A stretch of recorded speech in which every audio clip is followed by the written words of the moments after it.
Hello everyone, তো কেমন আছো তোমরা সবাই? তো তখন রাত 12টা বাজে আর আমার চকলেট খেতে ইচ্ছা করছিলো। আমি চকলেটটা সন্ধ্যেবেলা এনেছিলাম, তো আমার মা বলেছিল আজকে খাস না, কালকে খাবি।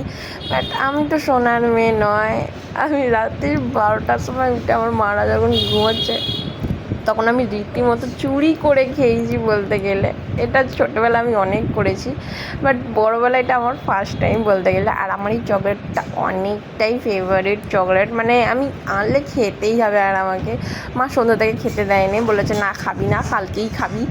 আর আমি তো শুনবো না, তো সবাই শুয়ে পড়ার পর আমি চকলেটটা বার করে খাচ্ছিলাম। আর অনেক আস্তে আস্তে খুলতে হয়েছে যাতে কেউ শুনতে না পায়, একদম আস্তে আস্তে করেছি। আর এই যে চকলেটটা মুখে নেওয়ার পর আমার রিয়াকশান আমার ভীষণ পছন্দ। তো আর কি, যদি তোমাদের ভিডিওটা ভালো লাগে তো কমেন্ট করো অবশ্যই, আর কে কে এরকম করেছো অবশ্যই জানিও আমাকে। আর এই দেখো সবাই ঘুমোচ্ছে আর আমি কিন্তু